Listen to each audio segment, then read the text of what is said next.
Et c'est le retour des experts sur Europe 1 avec un spécial immobilier. Aujourd'hui en partenariat avec les notaires de France. Nous sommes avec Pierre Bazaille qui est président de l'Institut notarial du droit immobilier et Bénédicte Baudin-Bertel qui est notaire et membre de l'Observatoire du marché immobilier des notaires. Également avec nous Elisabeth Assaï de la rédaction d'Europe 1. Je vous rappelle le standard pour toutes vos questions. 3921 Jean-Marc Morandini. Voilà, 3921. On va prendre vos questions dans un instant bien évidemment. Auparavant avec vous Elisabeth qui suivait cette opération pour la rédaction d'Europe 1 depuis ce matin. Quel bilan peut-on faire? Quelles sont les questions qui reviennent le plus souvent chez nos experts d'Europe 1? Eh bien, d'habitude, la question qui revient le plus souvent, c'est est-ce le moment d'acheter? Et là, vous l'avez compris, c'est bien le moment d'acheter. Les taux d'intérêt ont baissé. Mais vous vous demandez quelles sont les meilleures conditions de financement? Comment trouver le taux le moins cher? Dans vos questions aussi, l'éternel débat entre le vieux et l'ancien. Quelles sont les garanties quand on achète dans le neuf? Comment être sûr que le bien sera prêt en temps voulu? Et il y a aussi tout ce qui est juridique. Est-ce que ça vaut la peine de monter, par exemple, une société civile immobilière ou en cas de concubinage? Est-ce que c'est mieux de se marier quand on achète un appartement ou une maison? Voilà, on répond à toutes vos questions jusqu'à 19h en appelant le 3921. Voilà, 3921. Les experts sont au bout du fil et répondent à vos questions. Merci Elisabeth. On répond également en direct sur l'antenne d'Europe 1. Tout d'abord, Pierre Bazaille, on va commencer avec vous. C'est vraiment le moment d'acheter?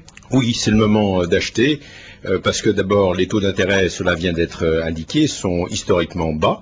Et puis, parce que le marché a fait une petite pause, même un recul, puisque sur 2 ans, on constate une baisse des prix d'environ 15% en moyenne. Mais ça ne va pas continuer à baisser? Je ne pense pas. Donc, ce que l'on observe aujourd'hui, c'est qu'on arrive dans une phase de stabilisation.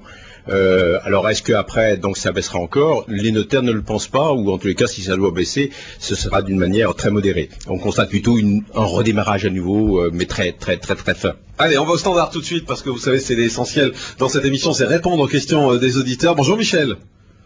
Oui, bonjour. Bienvenue sur Europe 1. Votre question, c'est est-ce que lorsqu'on est jeune, c'est une bonne idée d'investir dans l'immobilier, c'est ça? C'est ça, oui. Moi, j'appelais pour ma fille, parce que elle envisage effectivement d'acheter un appartement dans le cadre de la loi Cellier, et j'aurais voulu connaître quels sont les avantages de la loi et éventuellement quelles sont les embûches à éviter. Alors, il y a deux questions. Tout d'abord, Bénédicte Baudin-Bertel, la loi Cellier, qu'est-ce que c'est?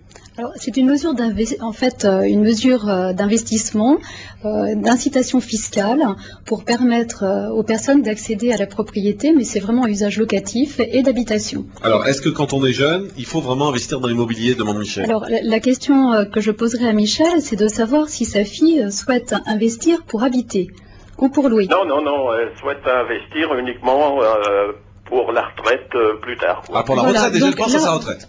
D'accord. Donc là, effectivement, c'est vraiment l'investissement locatif. Alors la loi Cellier est tout à fait adaptée à la demande de votre fille, même si elle est jeune, ça va lui permettre de se constituer un patrimoine immobilier. Très jeune, c'est toujours intéressant. Est-ce que votre fille paye de l'impôt sur le revenu ? Oui, elle paye de l'impôt sur le revenu. Alors, justement, ça lui permettra de déduire de l'impôt sur le revenu, une somme qui est quand même très intéressante, puisqu'elle pourra donc déduire jusqu'à 25% du prix de l'investissement. Très bien, merci pour ces précisions. Merci Michel de nous avoir appelé. Bonjour Sébastien. Bonjour. Bienvenue sur Europe 1, vous nous appelez de Nantes, vous avez 25 ans, et vous voulez savoir où investir, mais dans quelle ville carrément, c'est ça ? C'est ça. En fait, moi, j'ai déjà investi. Je suis en train d'acheter. Là, je vais signer dans 2 semaines. J'ai investi à Nantes. Mais la question, c'était même à plus long terme. Est-ce que vous pouviez avoir une vision, vous, de ce qui va se passer, notamment dans l'Ouest? Pourquoi pas à Nantes, mais bon, voilà, dans l'Ouest. Comment va évoluer le marché, en fait? Alors, Pierre Bazaille. Oui, alors, Nantes est certainement donc est une des métropoles françaises qui compte d'un point de vue économique, et je pense qu'investir dans une telle ville vous donne la possibilité de louer facilement votre logement, puisqu'il y a une demande locative. On est toujours beaucoup plus prudent lorsqu'on investit dans une ville très moyenne où il y a peu de marché locatif, il suffit qu'il y ait une entreprise qui ferme, et là, on loue difficilement. Quel est l'avenir donc du marché immobilier? Donc, je crois qu'il se résume dans un chiffre qui a été donné par l'INSEE. On considère que dans les 30 ans qui viennent, il faudra 6 millions environ de logements en plus pour loger les ménages. C'est vous dire. Donc Sébastien peut même continuer à acheter un deuxième bien à Nantes s'il le souhaite. Il prend pas beaucoup de risques. Oui, et d'autant plus qu'il est une règle quand on fait un investissement immobilier, c'est d'être à proximité pour surveiller son bien et voir ce qui se passe. Bon, maintenant, Sébastien, vous pouvez continuer à investir à Nantes alors. Ouais, il faut avoir les moyens après, mais pourquoi pas. Bon courage, on vous le souhaite en tout cas. Merci à vous. Merci, au revoir. Bonjour Maria. Oui, bonjour Jean-Marc. Bienvenue sur Europe 1. Alors vous avez un pré-relais qui arrive à son terme. Voilà, tout à fait. Mais vous avez un problème, c'est que vous n'arrivez pas à vendre votre maison. Oui, c'est cela. Alors, Pierre Bazaille, Oui. qu'est-ce qu'elle fait, Maria? Alors, Maria, donc, je pense qu'il faut déjà qu'elle se pose la question de savoir si le bien qu'elle propose, s'il est proposé au bon prix. Parce que si vous n'arrivez pas à le vendre, c'est peut-être parce que justement, vous êtes toujours avec des prix tels qu'on les a connus il y a 2 ans et qu'il faut réajuster vos prétentions. Donc là, on ne peut que vous inciter à consulter un expert. Les notaires ont un réseau qui s'appelle Notexpert et qui vous permettra d'ajuster et de vous dire si vous êtes dans le prix.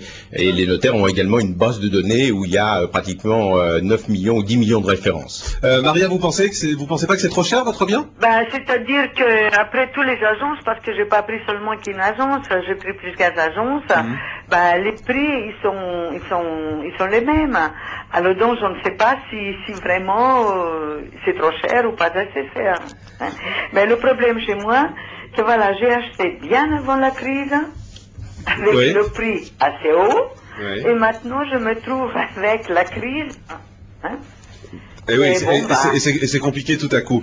Merci Maria, on va prendre Marcello. Bonjour Marcello. Oui, allô? Oui, bienvenue sur Europe 1. Oui, bonjour à toute l'équipe. Posez votre question, allez-y. Bien, moi ce qui m'amenait en fait, c'était concernant la loi Cellier également, que vous avez déjà évoqué. En fait, j'ai investi dans un locatif, si vous voulez, en début 2008, bref, avec un plan de financement de l'ordre de 5% à la réservation et avec un acte notarial fait très rapidement, à savoir au mois d'août 2008, bref, le tout faisant environ 5%. Et le sol, à savoir 95% à la livraison de cet immeuble, enfin de cet appartement en ce qui me concerne. Bien, alors voilà, concernant l'hôtelier, apparemment je n'y ai pas droit. Alors, Bénédicte Baudin-Bertel, vous répondez. Oui, alors effectivement, vous n'avez pas le droit à la loi Cellier parce qu'il aurait fallu que vous signiez votre acte après le 1er janvier 2009. Oui, mais ça, bon, d'accord, ok, je sais, d'accord. Voilà.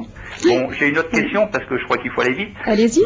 Bien, si vous voulez, donc avant la réception de cet appartement, j'ai constaté des malfaçons, mais incroyables. Alors, dois-je signer cette réception? Parce que j'ai pas envie, je vous le dis tout de suite, je n'ai jamais vu un tel chantier, je puis dire, quoi, avec des incompétences notoires, etc. Enfin, etc. Alors, Marcello, on va répondre rapidement à ces questions. Bénédicte Baudin-Bertel. Voilà, okay, alors, donc il est important de savoir que vous devez prendre livraison de votre appartement, parce que sinon on ne vous remettra pas les clés.